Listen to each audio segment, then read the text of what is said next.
നമസ്കാരം. ഇന്നത്തെ ഞങ്ങളുടെ യാത്ര കുട്ടനാട്ടിലേക്കാണ്.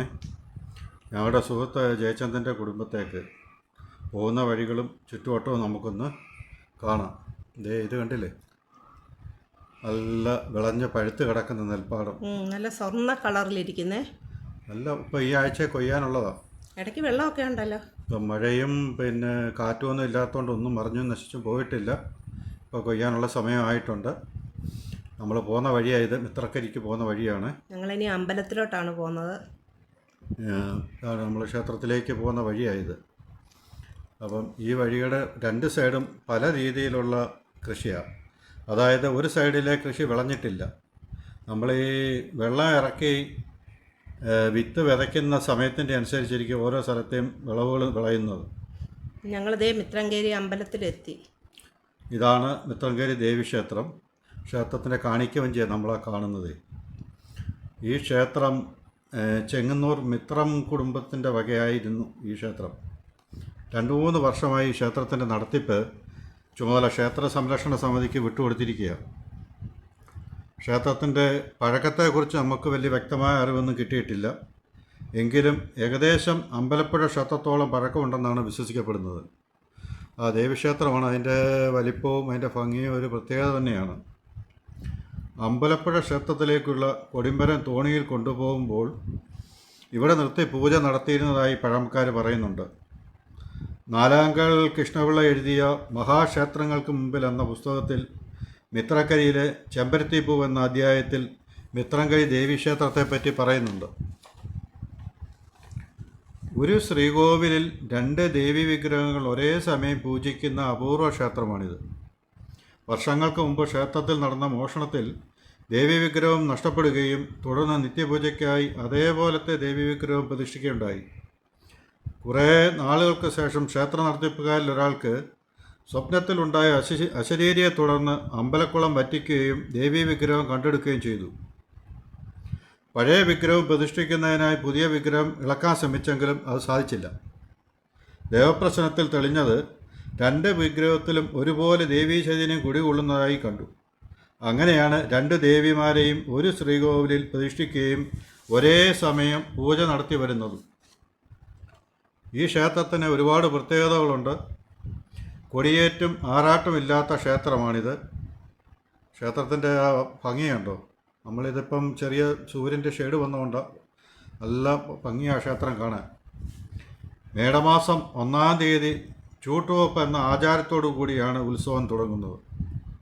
മേടം 11-ാം തീയതി ഗരുഡൻ തൂക്കത്തോടുകൂടി ഉത്സവം സമാപിക്കുകയും ചെയ്യുന്നു. പ്രധാന വഴിപാട് ഇവിടുത്തെ നടയിൽ തൂക്കമാണ്. മിത്രക്കരി എന്ന ഒരു കര മാത്രമേ ഉള്ളൂ ഈ അപൂർവ ക്ഷേത്രത്തിന്. ഈ ക്ഷേത്രത്തിൻ്റെ ഈ മണ്ഡപമൊക്കെ കണ്ടില്ലേ? ഈ മണ്ഡപത്തിൽ ഒരുപാട് വർഷത്തെ പഴക്കമുള്ള മണ്ഡപമാണ്. ഇദ്ദേഹമാണ് ഇപ്പോഴത്തെ ക്ഷേത്രത്തിൻ്റെ തന്ത്രി.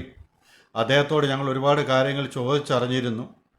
അദ്ദേഹം ഒരുപാട് കാര്യങ്ങൾ നമുക്ക് പറഞ്ഞു തന്നു. പക്ഷേങ്കിൽ അതൊന്നും നമുക്ക് ഇതിനകത്ത് അദ്ദേഹത്തിൻ്റെ ശബ്ദം ഉൾക്കൊള്ളിക്കാൻ സാധിച്ചില്ല. പിന്നെ ഒരമ്മ വന്നായിരുന്നു. അപ്പോൾ ഇത് പുറമേ നിന്നുള്ള ശബ്ദം ഉള്ളതുകൊണ്ട് വേറെ പാട്ടുകളൊക്കെ ഉണ്ടായിരുന്നു, അമ്പലത്തിൽ റെക്കോർഡ് വെച്ചിരുന്നു. അതുകൊണ്ട് അപ്പോൾ അദ്ദേഹത്തിൻ്റെ ശബ്ദം ശരിക്കും കേൾക്കാത്തത് കൊണ്ട് അദ്ദേഹത്തിൻ്റെ ശബ്ദം നമുക്കിത് ഉൾപ്പെടുത്താൻ സാധിച്ചില്ല. ആ വിവരണങ്ങൾ, അദ്ദേഹം പറഞ്ഞ വിവരണങ്ങളാണ് ഞാൻ ഇപ്പോൾ പറഞ്ഞു തന്നിരിക്കുന്നത്. ചേച്ചിക്ക് എന്ത് പറയാനുണ്ട്? അമ്മയുടെ അനുഗ്രഹമോ അങ്ങനെയുള്ള എന്തെങ്കിലും ആർക്കെങ്കിലും ചേച്ചിക്ക് കിട്ടിയതായിട്ടോ മറ്റാർക്കെങ്കിലും കിട്ടിയതായിട്ടുള്ള അനുഭവം ഉണ്ടോ? ഞാൻ ഈ നടയിൽ വന്നപ്പോൾ ആ നടയിൽ നാഗം എണ്ണിച്ചു നിന്നു. എൻ്റെ കൺമുട്ടിൽ കണ്ടു. ഈ നടയിൽ ജീവനുള്ള നാഗം എഴഞ്ഞു വന്ന് ഇങ്ങനെ പൊങ്ങി നിൽക്കുന്നത് കാണാൻ എനിക്ക് സാധിച്ചു. ഈ നടയിൽ ആ ടയറ്റിടത്ത് എത്ര വർഷത്തിന് മുമ്പായി? അതെ, അന്നാ മാറിയ പുള്ളി ബാബു വന്നിടത്തെ അവിടുത്തെ അധ്യക്ഷ ആള് നമ്മുടെ അവിടുത്തെ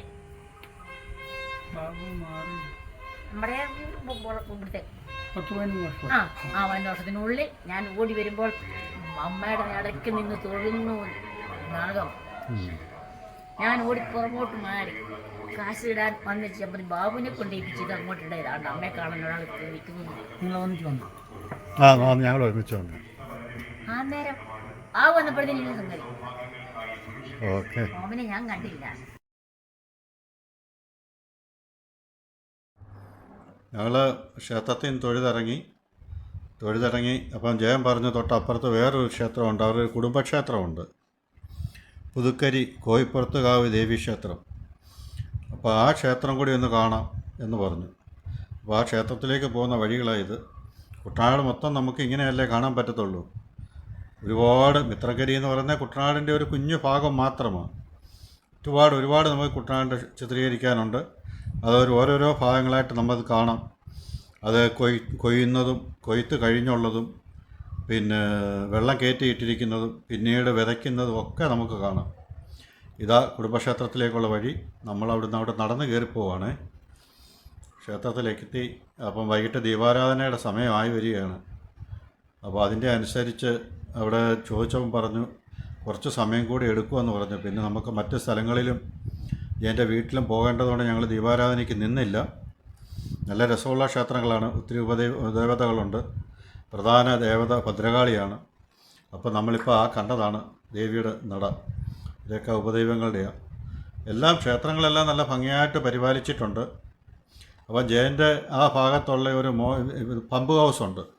അപ്പോൾ ആ പമ്പ് ഹൗസ് എന്നെ ഒന്ന് കാണിച്ചു തരാമെന്ന് പറഞ്ഞ് ഞങ്ങൾ പോയതാണ്. അപ്പം പമ്പിൻ്റെ പ്രവർത്തനവും കാര്യങ്ങളും ഒക്കെ ആയിട്ട് അപ്പോൾ അദ്ദേഹം പമ്പിലേക്ക് തിരിച്ച് വെള്ളം കയറ്റിയതാണ് പമ്പ് പ്രവർത്തിപ്പിക്കാൻ വേണ്ടി. ഇതാണ് പമ്പ് ഹൗസ്. വലിയ മോട്ടറും ബെൽറ്റും ഒക്കെ ആയിട്ട് വെള്ളം അടിച്ച് മേളിലോട്ട് കളയുന്നതാണ് ഈ പമ്പ്. കുട്ടനാടിൻ്റെ ഒരു പ്രത്യേകത എന്ന് പറഞ്ഞാൽ നമ്മുടെ സമുദ്രനിരപ്പിൽ നിന്നും താഴ്ന്നു കിടക്കുന്ന സ്ഥലമാണ് കുട്ടനാട്. ഇപ്പോൾ ഈ വെള്ളം പോകുന്നത് നിങ്ങൾ കണ്ടോ, എന്ത് ഫോഴ്സിലാണ് ഈ വെള്ളം അടിച്ച് കളയുന്നതെന്ന് അറിയാമോ? ഇതിപ്പോൾ താഴെ ഒരു 8-10 അടി താഴ്ചയിൽ നിന്നും മേപ്പോട്ടാണ് വെള്ളം അടിച്ച് കളയുന്നത്. താഴെയാണ് കൃഷി ചെയ്യുന്നത്. അതാ കുട്ടനാടിൻ്റെ പ്രത്യേകത. എവിടെ ഈ വെള്ളം വലിച്ച് കളയുന്ന കണ്ടില്ലേ? ഭയങ്കര സ്പീഡിലാണ് വെള്ളം വലിച്ച് കളയുന്നത്. ഇതിപ്പോൾ ഒരു 10 മിനിറ്റത്തേക്ക് വലിച്ച് കളയാനുള്ള വെള്ളം ഇല്ല. അത്ര ശക്തിയായിട്ടാണ് പമ്പ് വലിച്ചെടുക്കുന്നത്. എന്നെ ഒന്ന് കാണിക്കാൻ വേണ്ടി അത് ഓണാക്കിയെന്നേ ഉള്ളൂ. അല്ലെങ്കിൽ ഇവരിപ്പോൾ ഓണാക്കത്തില്ല. കാരണം അത്രമാത്രം വലിച്ചു കളയാനുള്ള വെള്ളമില്ല. ഇത് താഴ്ന്നു കിടക്കുക കൃഷിപ്പാടം. വെള്ളം അടിച്ച് കളയുന്ന മേളി കനാലിലോട്ടും കായലിലോട്ടും വെള്ളം കായലും കനാലും പൊങ്ങിയാണ് നിൽക്കുന്നത്. താഴെയാണ് കൃഷിപ്പാടം. കണ്ടില്ലേ? പണ്ട് കാലത്തൊക്കെ ഇതേപോലുള്ള ബെൽറ്റും മോട്ടറൊക്കെ നമ്മൾ കണ്ടിട്ടുള്ള നെല്ല് കുത്തുന്ന മില്ലുകളിലായിരുന്നു. ഇതൊക്കെ കാണണമെന്നുണ്ടെങ്കിൽ ഇപ്പോൾ നമ്മൾ കുട്ടനാട്ടിൽ എത്തിയാലേ പറ്റത്തുള്ളൂ. അപ്പം നിഴലൊക്കെ ആയി തുടങ്ങി. അപ്പോൾ നമുക്ക് കൂടുതലായിട്ട് ഇത് കാണാൻ സാധിക്കുന്നില്ല. അപ്പം എങ്കിലും കാണാൻ പറ്റുന്ന രീതിയിൽ നമ്മൾ ഷൂട്ട് ചെയ്തിട്ടുണ്ട്. ഇതേ കണ്ടില്ല, ഇതിപ്പോൾ കൊയ്ത്തായിട്ടില്ല. എനിക്ക് തോന്നുന്നത് ഒരു മാസമെങ്കിലും എടുക്കുമെന്ന് തോന്നുന്നു. കാരണം വെള്ളം പഴുത്ത് വരുന്നതേ ഉള്ളൂ. മുമ്പേ നമ്മൾ കണ്ടില്ലേ, നന്നായി പഴുത്ത് കിടക്കുന്ന പാടമല്ലായിരുന്നു. അപ്പം അതിൻ്റെ അനുസരിച്ചിട്ട് ഈ വെള്ളം കയറ്റി ഇറക്കി വിതയ്ക്കുന്ന അനുസരിച്ചിട്ട് ഇതിൻ്റെ സമയത്തിന് വ്യത്യാസം വരുന്നത്. നല്ലൊരു സൂര്യാസ്തമനം നമുക്ക് കാണാം. നല്ല രസമല്ലേ സൂര്യാസ്തമനം കാണാൻ? അത് നല്ല സൂര്യാസ്തമനവും അതുപോലെ രാവിലെ സൂര്യോദയം കാണണമെങ്കിൽ കുട്ടനാടിൻ്റെ പല ഭാഗങ്ങളിലും പോയി നിന്ന് കഴിഞ്ഞാൽ നമുക്ക് വിശ്വസിക്കാൻ പറ്റാത്ത തരത്തിലുള്ള നല്ല സൂര്യോദയം കാണാം. ഇത് ജയചന്ദ്രൻ്റെ മക്കളാണ്. അവർ ഞങ്ങളോടൊപ്പം ഉണ്ടായിരുന്നു. ജയചന്ദ്രൻ്റെ വൈഫുണ്ടായിരുന്നു. കുടുംബത്തെ അമ്മയെ കാണാൻ വേണ്ടിയിട്ടുള്ള യാത്രയാണ്. ജയചന്ദ്രൻ്റെ വീട്ടിലോട്ട് പോകുന്ന വഴിക്കപ്പം പറഞ്ഞു, ഈ പോകുന്ന വഴിക്കൊരു വേറൊരു ക്ഷേത്രം ഉണ്ടെന്ന് പറഞ്ഞേ. അപ്പം ഞാൻ പറഞ്ഞു, എങ്കിൽ അതും കൂടെ കണ്ടുപോകാം, നമുക്കതും കൂടി ഇതിൽ ഉൾപ്പെടുത്താം. അങ്ങനെയാണ് ഞങ്ങൾ ആ ക്ഷേത്രത്തിലെത്തിയത്. ഏതുണ്ട് ക്ഷേത്രം? ഒരു പ്രത്യേക നിർമ്മാണ രീതി, ചുറ്റും തടിയാണ്. അപ്പോൾ ഇതിൻ്റെ ഒരു പ്രത്യേകത, ഇത് കളരിക്കൽ ക്ഷേത്രം എന്നാണ് ഈ ക്ഷേത്രം അറിയപ്പെടുന്നത്. ഉണ്ണിമാരെന്ന് വിളിക്കുന്ന ഒരു കുടുംബത്തിൻ്റെ വകയാണ് ഈ ക്ഷേത്രം. ഇപ്പം കുടുംബവും കരക്കാരും എല്ലാം കൂടെ ചേർന്നുള്ളൊരു ട്രസ്റ്റാണ് ഇത് നടത്തുന്നതെന്ന് അറിഞ്ഞത്. പണ്ട് ഈ ക്ഷേത്രത്തിനകത്ത്, ഇതിൻ്റെ ഫ്രണ്ട് വശമാണിത്.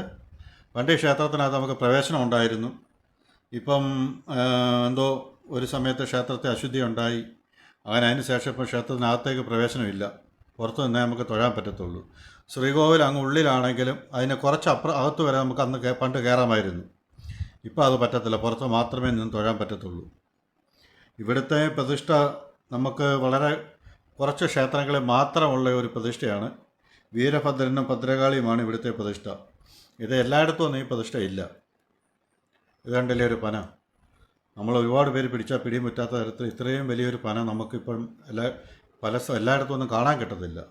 അല്ല, പാലക്കാട്ടൊക്കെ പോയി കഴിഞ്ഞാൽ ചിലപ്പം കണ്ടേക്കാം. അത് നമ്മളൊരു 3-4 പേര് പിടിച്ചാൽ ആ പന പിടിമുറ്റില്ല. അത്ര വലിയൊരു പനയാണ്. ആലും ആൽത്തറയും അത് നേരെ മുന്നിൽ കാണുന്നത് അമ്പലക്കുളമാണ്. ആ കാണുന്ന ഇത് കണ്ടില്ലേ, ഓടിട്ടിരിക്കുന്നത്, അത് അമ്പലക്കുളവും ആറാട്ടുകുളവും ഒക്കെയാണ്. ക്ഷേത്രത്തിൻ്റെ ഭംഗി നോക്കിക്കേ, എത്ര ഭംഗിയായിട്ട് എത്ര നന്നായിട്ട് അത് പരിപാലിക്കുന്നുണ്ടെന്ന് കണ്ടില്ലേ. നല്ല രസമല്ലേ ക്ഷേത്രം കാണാൻ. ഈ ക്ഷേത്രം ആണ് കൊടിപ്പുന്ന ദേവി ക്ഷേത്രം. അപ്പോൾ ഈ ക്ഷേത്രത്തിൽ ഞങ്ങൾ എത്തിയപ്പോഴത്തേക്കും അവിടെ ദീപാരാധനയുടെ സമയമെത്തി. നമുക്ക് കൂടുതലൊന്നും അറിയാനോ മനസ്സിലാക്കാനോ സാധിച്ചില്ല. അതുകൊണ്ട് ആ ക്ഷേത്രത്തെപ്പറ്റി ഒന്നും ഞാൻ കൂടുതലായിട്ടൊന്നും പറയുന്നില്ല. കാരണം അപ്പോഴത്തേക്ക് ഇരുട്ടിയിരുന്നു. അപ്പോൾ അതുകൊണ്ട് കൂടുതൽ നമുക്കവിടെ ആരോടും ചോദിക്കാനും പറ്റിയില്ല. അപ്പം കൂടുതൽ ഇരുട്ടുന്നതിന് മുമ്പായിട്ട് ജയൻ്റെ വീട്ടിലെത്തേണ്ടതുകൊണ്ട് ഞങ്ങൾ അവിടുന്ന് തിരിച്ചു. അങ്ങനെ ജയൻ്റെ വീട്ടിലേക്ക് പോവുകയാണ്. എൻ്റെ വീട്ടിലേക്ക് പോകുന്ന ഭാഗം ഈ കാണുന്ന കാണിക്കവഞ്ചി അടുത്തുകൂടിയാണ് ഞങ്ങൾ പോകുന്നത്. ഞങ്ങൾ ജയൻ്റെ വീട്ടിലെത്തി.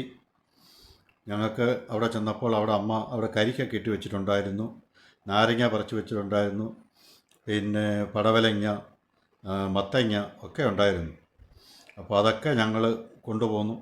കരിക്ക് ഞങ്ങൾക്ക് ജയം വെട്ടി തന്നു. അവരെല്ലാവരും കുടിച്ചു. ക്ഷീണം എല്ലാവർക്കും മാറി. അമ്മയെല്ലാം കണ്ടു. അപ്പോൾ ഞങ്ങൾ തിരിച്ചിനി വീട്ടിലോട്ട് പോകാനുള്ള യാത്രയിലാണ്. അപ്പം ഞങ്ങളുടെ ഈ വീഡിയോ കാണാത്തവർ കാണണം, സബ്സ്ക്രൈബ് ചെയ്യാത്തവർ സബ്സ്ക്രൈബ് ചെയ്യണം, സുഹൃത്തുക്കൾക്ക് ഷെയർ ചെയ്ത് കൊടുക്കണം, പിന്നെ ലൈക്ക് ചെയ്യണം, ഞങ്ങളെ പ്രോത്സാഹിപ്പിക്കണം. ഇനി ഇതുപോലെയുള്ള ഞങ്ങളുടെ ഒരുപാട് വീഡിയോസ് ഇനി ഞങ്ങൾ കാട്ടിത്തരാം. കുട്ടനാടിൻ്റെ നമ്മുടെ തീരദേശങ്ങളുടെയും മലയോര ദേശങ്ങളുടെയൊക്കെ ഇട്ട നല്ല മനോഹരമായ വീഡിയോസ് ഞങ്ങളിതിൻ്റെ പുറകെ ഇടുന്നതായിരിക്കും. എല്ലാവർക്കും നന്ദി, നമസ്കാരം.